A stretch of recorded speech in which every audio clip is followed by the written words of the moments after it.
Good morning.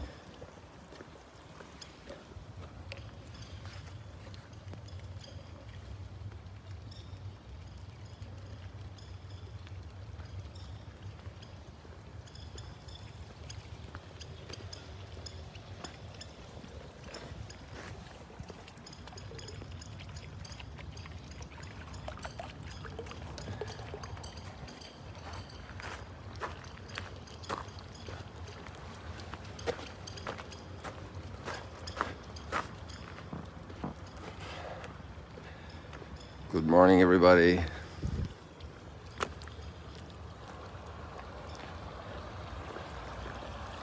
I had to wait for a minimum charge to come out. I plugged it in when I woke up, but I didn't plug it in properly. It didn't charge properly, so that was my delay now. So here we are. We'll keep it maybe a little shorter this morning because of the low battery count right now. We're up there above those rocks yesterday afternoon with the little Instagram live. We saw about 10 deer. Captured some of them on the live stream, jumping around. If you ever want to give my Instagram handle to somebody, it's included in the post here on the YouTube and Facebook notes at the end of the video, below the video.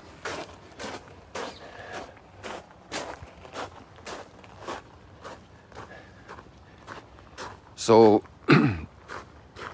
today we have something beautiful, really, and that is the coming together of the tribes, of the different portions of the people, coming together, coming to be one. And that's what all parents want for their children, to be united, to be together, to have a good harmony with each other. And that's not always easy. There are many factors involved and many human flaws and challenges. But if you think about it, after all the struggles,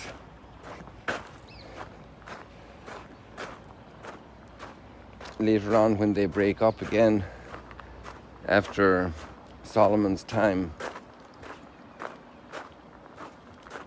it's not the first time they've been divided that way. And all divisions leave sometimes bad memories. And so it's the challenge to rebuild, to have new project. And in this case, this isn't just a human project, because, okay, I know we have some people who maybe have an atheist viewpoint or an agnostic viewpoint about reality, who are following here on the live stream. And I'm very happy you're here and that we can talk and that you can ask critical questions and make critical points. That's fine. That's welcome. But from the viewpoint of those of us who believe that God is at work, well, we just missed this here. I got about 1,000 of these birds yesterday evening when I came back from my walk flying. I got about a 34-second Facebook video. It was amazing. And just over there, just outside the outdoor boat altar. Oh, there's more still here. Oh, there's still a lot down there.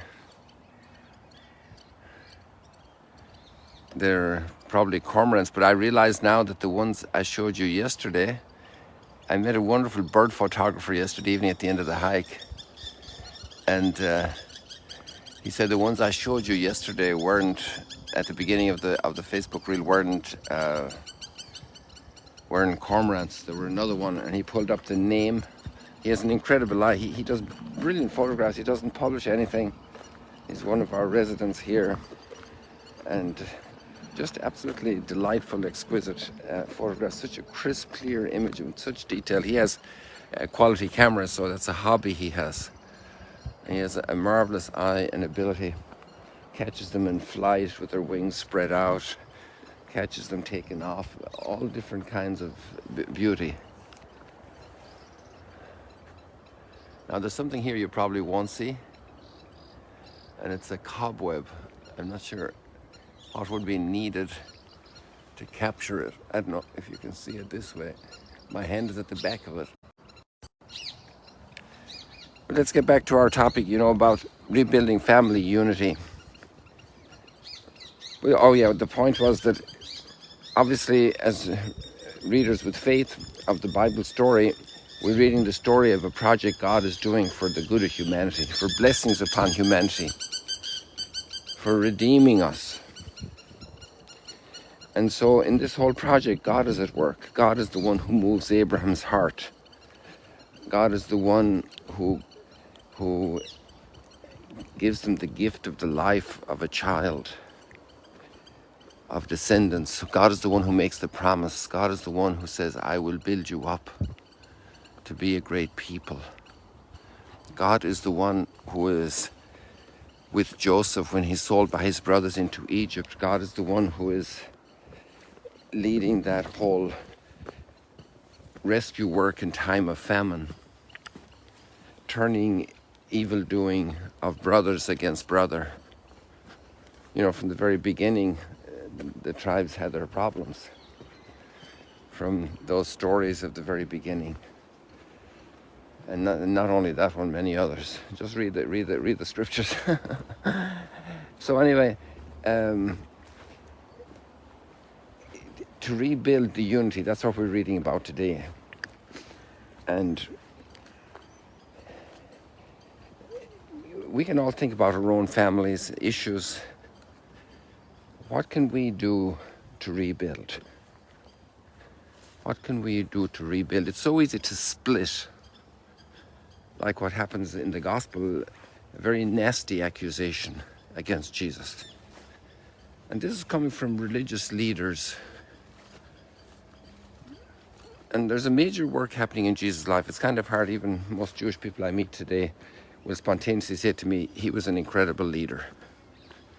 He brought a whole, the beauty of the Old Testament to a new expression. They won't say the Old Testament, the beauty of the scriptures, of the Tanakh. The Tanakh is a Hebrew word to express the Torah and the prophets and the writings. So he brought all that to a new expression. They will say that easily, But some people have, for all kinds of different reasons, it's hard for us to judge them, We shouldn't judge them. We're not competent enough to judge people. But the fact is that they're very insidious actions are done. We won't go into the motives of it, but there's a narrowness and a narrow-mindedness, and that can be in our families as well. To bring the people together, to build them up for good. To build up the people for good. To build up the family, to build up the community, to build up the village, to build up the neighborhood, to do good. When you walk through the neighborhood, when you're checking out the things at the supermarket, to be praying for all those people, to be wishing them well. And they all carrying their own burdens in their family, a sick child, a failing elderly parent. It's amazing the challenges people have, headaches, heartaches, financial problems, making ends meet. I was going to say, making meats end, making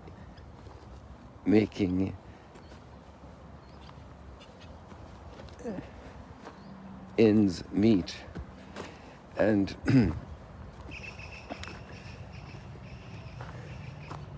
so there's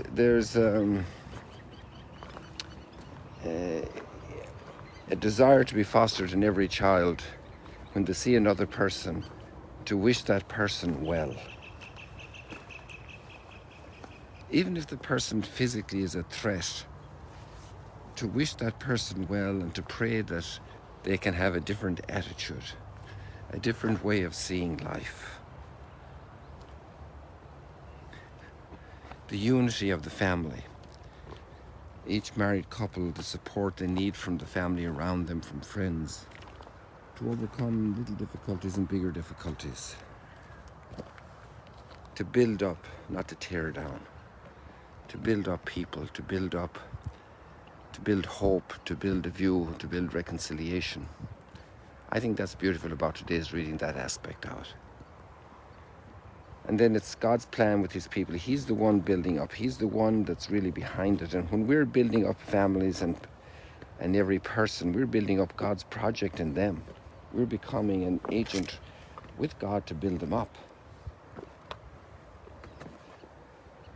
Think of even your worst enemy. Pray that that person will be built up. You know, we have that wonderful line in the Old Testament, and I don't remember exactly where it is right now, but it's God brings his rain down on the fields of the good and the bad alike. And that's a powerful message. Accusations, demonizing people, speaking badly about people, that's not our style. That's not healthy for humanity. And even if some people do wrong stuff, we don't need to publicize it everywhere. We might need to talk to somebody who can help fix and heal and reconcile and remedy and fill in the gap, carry the weight, carry the burden. That's what good spouses do. One is under duress and is in a difficult mood, and the other one thinks, how can I help? How can I unburden this person, my spouse? How can I alleviate the situation of this child? How can I make the next step more easy, more attractive, more possible? People, God bless you as you do all these good things today, and know that you're being part of God's big project for each person. See you later, alligators.